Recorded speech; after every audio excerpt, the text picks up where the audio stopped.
आपके बच्चे के पैर में दर्द रहता है तो यह पोस्ट खास तौर से आपके लिए, क्योंकि आप परेशान होते रहते हैं और बच्चा रोता है, ना सोता है और बड़ा है तो ना स्कूल जाने में उसका मन लगता है और धीरे धीरे उसके पैरों की शेप भी बिगड़ने लगती है या वो गिरता है। आपकी थोड़ी सी इग्नोरेंस बच्चे के लिए घातक हो सकती है। इसलिए आज की पोस्ट आपके लिए जादू जैसा उपाय। नमस्कार, मीना कौशिक लाइफस्टाइल में आपका स्वागत है।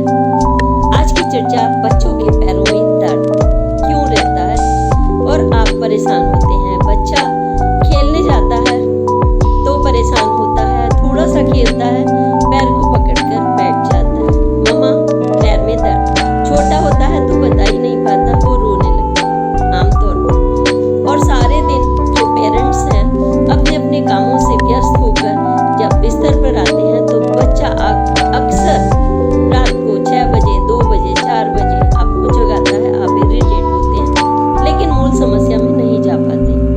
तो अगर आपके बच्चे के दर्द रहता है तो आज हम बहुत आसान से उपाय आपको बताने जा रहे हैं। जादू की तरह आपके बच्चे के पैरों में दर्द खत्म होगा और हमेशा के लिए आपको वह मूल मंत्र भी मिल जाएगा ताकि दर्द ना ही हो। अब हर कोई चाहता है कि बच्चों को डॉक्टर के लेकर बार बार ना जाएं, क्योंकि बात पैसे की नहीं, वे बच्चे को जितना भी निरोगी रखें या बड़ों को वही सबसे बेहतर होता है। तो हमारे पास है आसान सा वह उपाय।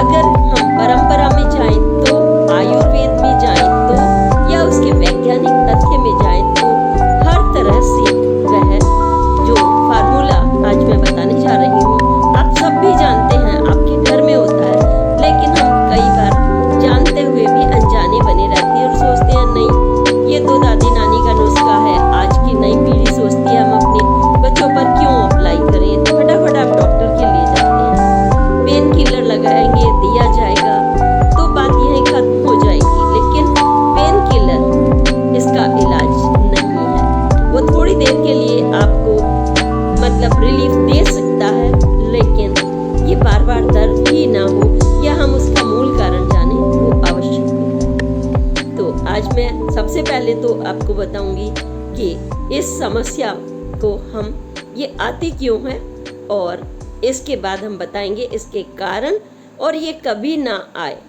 वो उसके बारे में भी हमें मूल मंत्र देना है आज। क्योंकि हर एक के घर में बच्चे होते ही हैं, बड़ों की भी बात करेंगे हम, लेकिन हम आज बच्चों की बात कर रहे हैं। क्योंकि मासूम से बच्चे खेलते, दौड़ते, भागते, पूरा दिन उनका स्ट्रेस में, पढ़ाई में, लिखाई में निकलता है।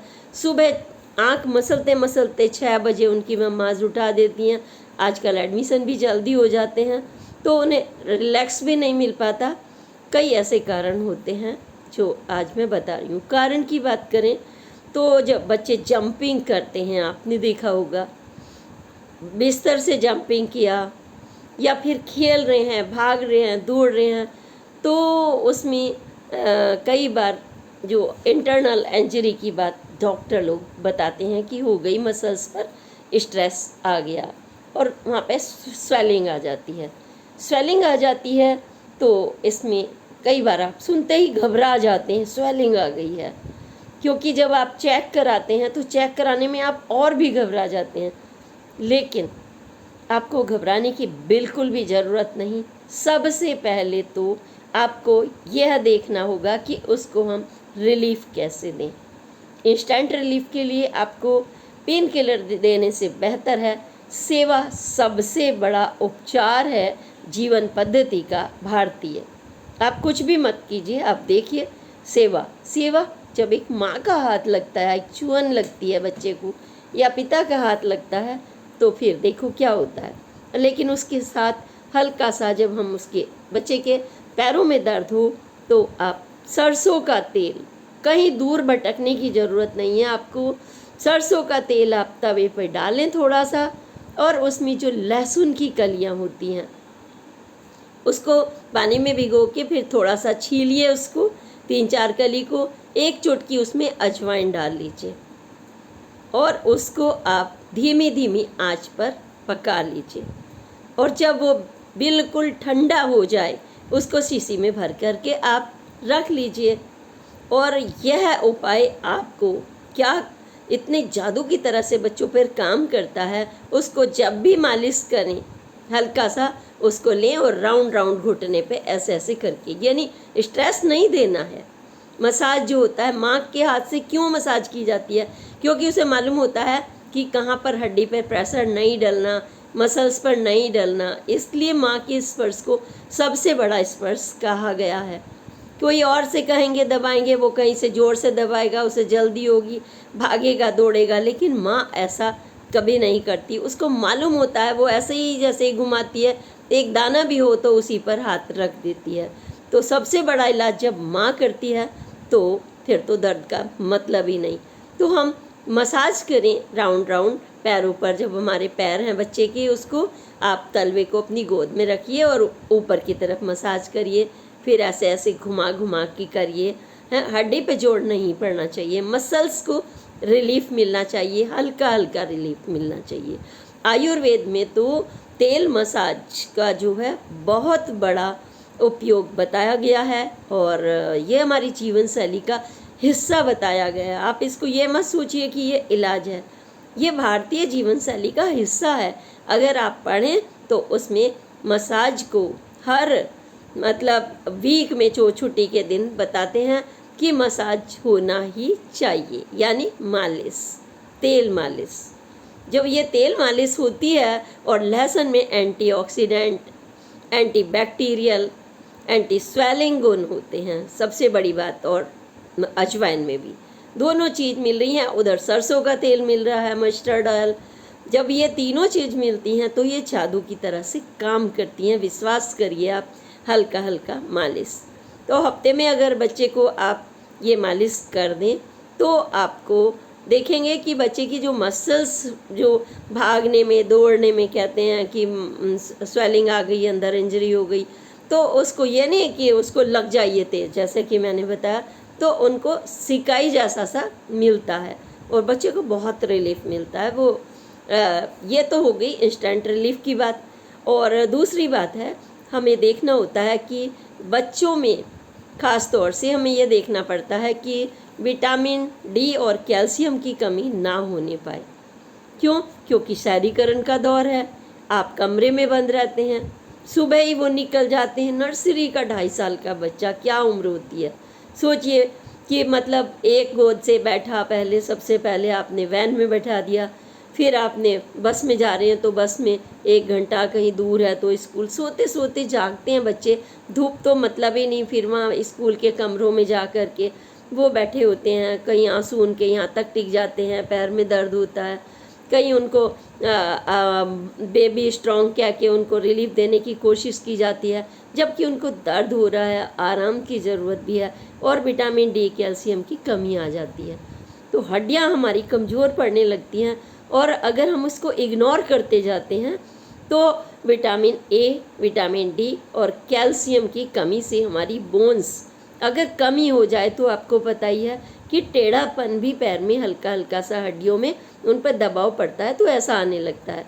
और फिर बाकी के लोग मजाक उड़ाने लगते हैं, देखो तुम्हारे तो पैर ऐसे हैं बच्चे, क्योंकि उनको तो पता नहीं है कि उस पर दबाव डालने से विटामिन ए की भयंकर कमी आ जाती है, कैल्शियम की। हमें विटामिन्स के और विटामिन डी की कमी को ज़रूर ध्यान में रखना होता है। देखिए, बहुत ज़्यादा कमी आ गई तो सप्लीमेंट आप दे सकते हैं, क्योंकि सप्लीमेंट की ज़रूरत पड़ जाती है शहरीकरण के दौर में।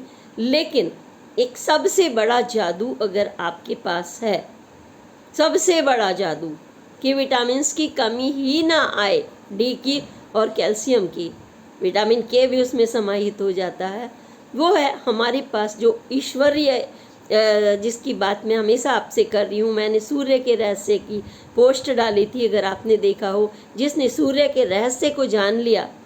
मैंने कहा था ना कि बच्चों को जब हम स्वयं अर्घ देते हैं और साथ में खड़ा कर लिया आपने, तो आप सोच लीजिए कि वो जीवन पर्यंत सक्सेस की तरफ बढ़ेगा और उसका मतलब प्रतिभावान बनेगा। क्यों? क्योंकि वो सबल सशक्त होगा, उसमें विटामिन डी की और कैल्शियम की कमी कभी हो ही नहीं सकती।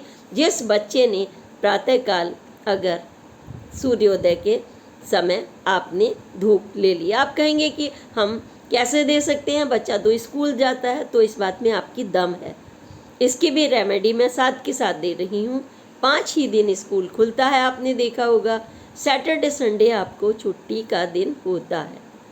अगर आपने हफ्ते में 2 दिन भी बच्चों को धूप में बैठा लिया, 10-15 मिनट आप भी बैठिए। 10-15 मिनट ज़िंदगी के महत्वपूर्ण है मजबूती करने के लिए, क्योंकि ये एक तो सबसे पहली बात ये जो पेन है उसको एक डायरेक्ट जो धूप होती है वो रिलीफ देती है। प्लस कोई इन्फेक्शन नहीं हो सकता, ना त्वचा का ना हड्डी का, किसी भी तरह का इन्फेक्शन जो लोग धूप लेते हैं और गंदगी से दूर रहते हैं। और पौष्टिक आहार तो बच्चों को देना ही होता है, उस पर भी मैं आ रही हूँ।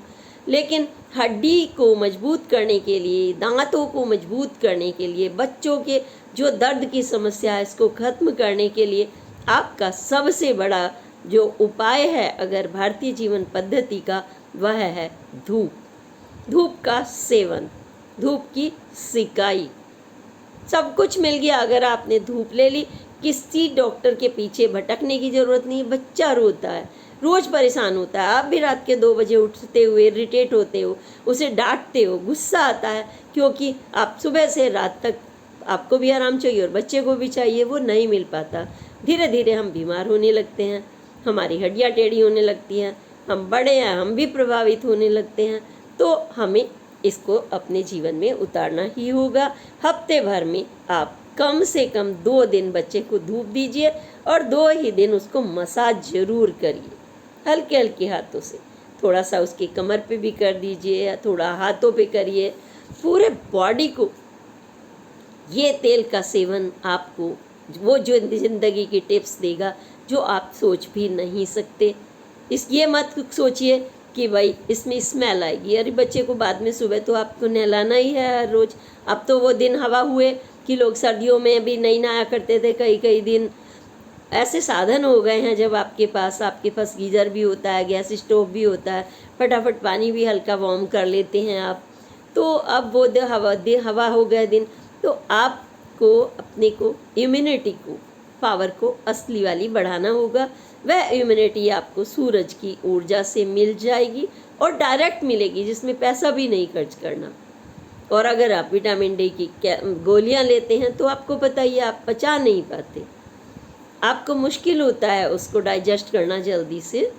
तो आज की टिप्स तो यही है कि आप सूर्य का वरदान ले लीजिए और छोटा सा घरेलू घर में तवा बना के रख लीजिए बच्चे के लिए। कढ़ाई में भी रख सकते हैं, 100-200 ग्राम इकट्ठा, जिसके भी दर्द हो कभी भी इस्तेमाल कर लीजिए।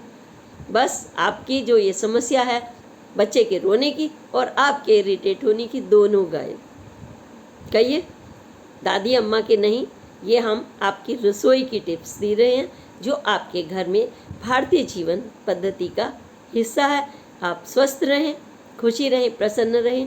यही मीना कौशिक लाइफ स्टाइल है कि बिना पैसे के स्वस्थ रहना, खुशियाँ देना और खुशियाँ बांटना।